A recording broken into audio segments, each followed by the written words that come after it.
La réunion du Conseil conjoint du gouvernement et des partis politiques de l'État régional d'Amara s'est tenue à Bahir Dar.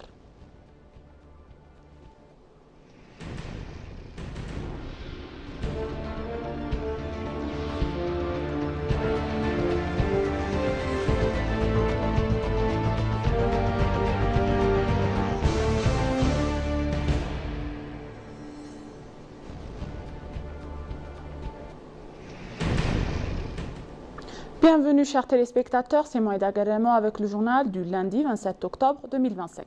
Restez avec nous. Le 11e forum de haut niveau de Tana sur la sécurité en Afrique s'est achevé hier.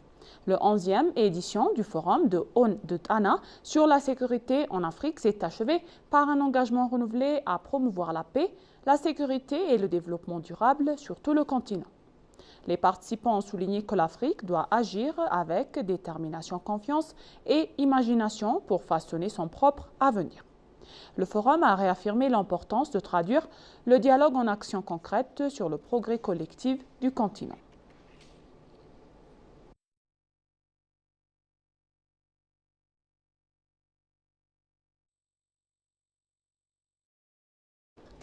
Dans un autre domaine, le directeur général des affaires africaines au ministère des Affaires étrangères, l'ambassadeur Zarihouna Bebe, a déclaré que garantir l'accès pacifique de l'Éthiopie au port maritime constitue également un héritage pour la région. Comme l'a déclaré le directeur général des affaires africaines au ministère des Affaires étrangères, l'ambassadeur Zarihouna Bebe, a gazé à place de garantir l'accès de l'Éthiopie au pouvoir maritime de manière pacifique, légale et diplomatique constitue un héritage non seulement pour l'Éthiopie mais aussi pour la région. L'ambassadeur a déclaré que répondre à la demande nationale d'accès au port maritime de l'Éthiopie revient à apporter la paix et la stabilité à la région et non à lui apporter une bénédiction. Il a également déclaré qu'une approche de compromis serait très bénéfique pour l'Éthiopie et la région. Il a également déclaré que l'accès au port maritime est d'une importance fondamentale pour vivre en paix et relier la région par des infrastructures favorisant un développement commun. Il a indiqué que l'Éthiopie souhaite y parvenir par des moyens pacifiques et diplomatiques pour le principe compromis.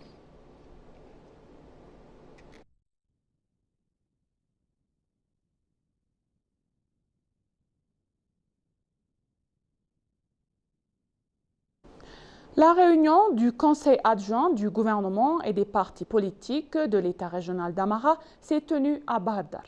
Dans son message à l'occasion, M. Adam a déclaré qu'un système politique développé fondé sur la consultation et la concurrence est en cours de construction en Éthiopie. Il a indiqué que des cadres juridiques, des dispositifs institutionnels et d'autres conditions favorables, notamment une constitution solide et un conseil électoral national, ont été mises en place. Il a ajouté qu'un environnement politique sain a été créé où les partis politiques se consultent, où les autres partis contestent au développement, aux partis au pouvoir, où un équilibre entre consultation et concurrence est maintenu. Les partis doivent agir de manière à protéger l'intérêt national, à respecter l'ordre politique, public et à contribuer à la paix et à la stabilité nationale. Le président de l'État régional d'Amara, Arega Kabele, a pour sa part noté que depuis la transition nationale, un environnement favorable a été créé pour la construction d'un système politique développé en Éthiopie, ajoutant que les partis opérant en utilisant des alternatives pacifiques jouent également un rôle positif dans une pratique politique développée.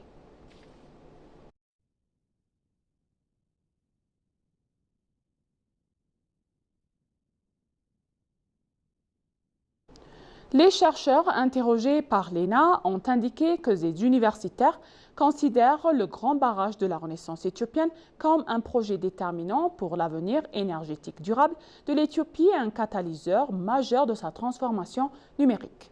Temesgen Wendemu, le vice-président chargé des affaires administratives et expert en génie des structures à l'Université des sciences et technologiques d'Addis Abeba, a mis en avant le lien indissociable entre l'énergie et progrès.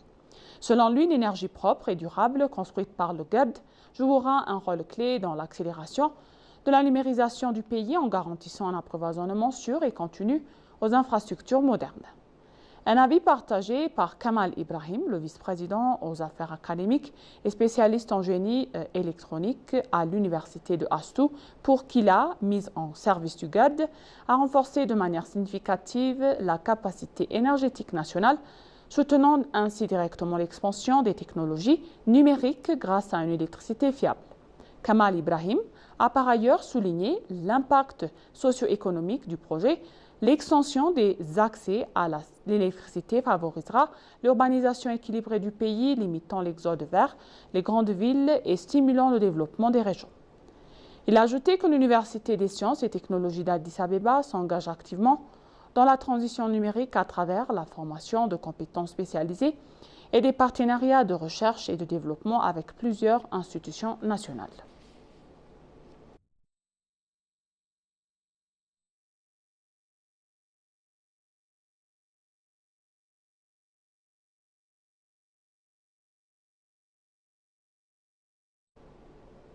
Une journée nationale de développement de la culture du blé a été organisée dans la zone d'Arcy de l'Ouest, dans l'État régional d'Oromia. Une équipe dirigée par le ministre a visité les districts de Dola et d'Aba, qui a observé les activités de développement du blé. Le ministre de l'Agriculture, Adi Souareg, a déclaré que cette année, une production de 653 millions de quintaux de blé est attendue sur les 20,7 millions d'hectares de terres cultivées dans le pays. Il a été indiqué que 4,5 millions d'hectares de terre sont consacrés à la culture du blé, tandis que 2,9 millions d'hectares sont cultivés à Koutaget. Il a ajouté que plus de 175 millions de quintaux de blé devraient être produits sur les terres cultivées, ce qui montre que les efforts d'entreprise pour atteindre l'autosuffisance en blé progressent chaque année. Il a ajouté que ces dernières années, elle avait pu économiser sur les coûts en devises grâce à une culture intensive du blé en été en hiver. Il a ajouté que cela indiquait que si notre pays pouvait exploiter pleinement son potentiel en ressources naturelles et humaines, il aurait le potentiel non seulement de préserver sa souveraineté alimentaire, mais aussi de nourrir les autres.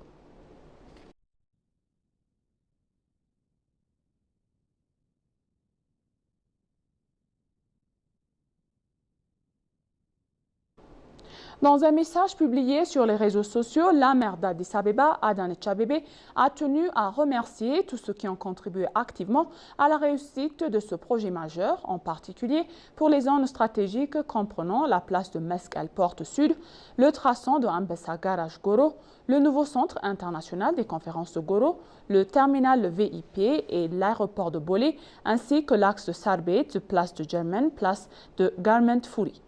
La maire a salué le travail remarquable des dirigeants et employés des centres concernés, des administrations de districts, des entrepreneurs, consultants, associations et bénévoles qui ont déployé des efforts constants avec un engagement et un enthousiasme exemplaires, souvent au prix de longues heures de travail. Elle a souligné l'importance de la coopération intergénérationnelle et la passion partagée de toutes les équipes impliquées pour garantir la qualité et l'efficacité du projet. Adanet Abebe, la maire, a également remercié les habitants de la ville qui y participaient directement au projet, au porté et apporté leur soutien moral et logistique, notamment en fournissant des cafés et eau aux équipes sur le terrain, malgré les fausses rumeurs qui ont circulé.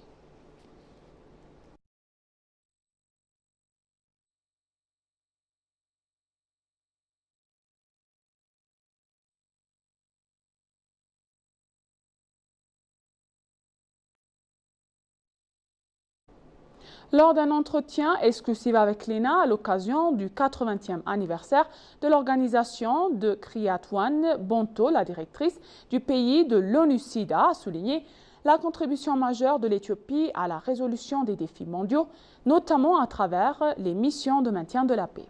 Selon elle, le pays a été un pionnier des opérations de maintien de la paix et demeure un acteur clé de ces missions. Bonto a salué l'initiative du patrimoine vert de l'Éthiopie qu'elle a qualifiée de visionnaire et alignée sur les objectifs de développement durable mondiaux. Pour sa part, Aboubakar Kampo, le coordinateur résident et humanitaire par intérim des Nations Unies en Éthiopie, a souligné la contribution historique du pays à la paix mondiale depuis ses premières missions en Corée et au Congo jusqu'à son engagement actuel dans les réformes onusiennes et le cadre de coopération pour le développement durable. Il a insisté sur la nécessité de bâtir des partenariats équilibrés, de promouvoir l'égalité des genres et les droits humains afin de renforcer la contribution collective du gouvernement au développement et à la prospérité partagée de l'Éthiopie.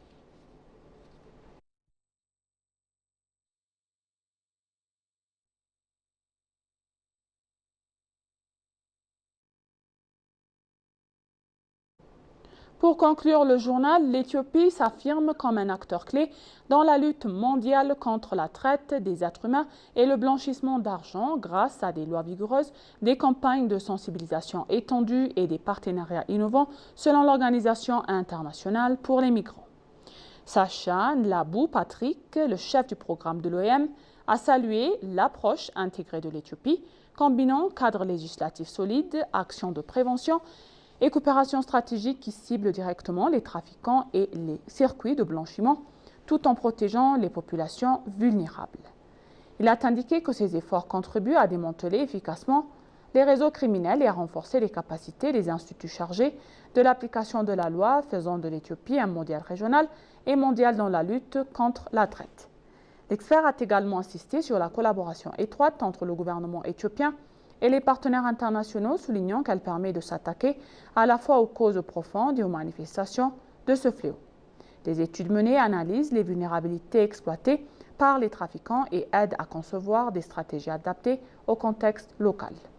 Selon Patrick, cette approche multidimensionnelle qui combine la répression, la prévention, la recherche et la coopération fait de l'Éthiopie un exemple inspirant pour les pays confrontés aux mêmes défis.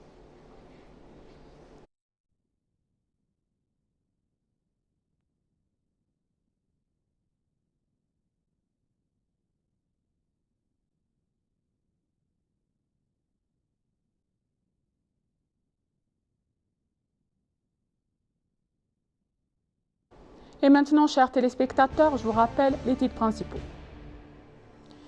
Le 11e forum de haut niveau de Tana sur la sécurité en Afrique s'est achevé hier.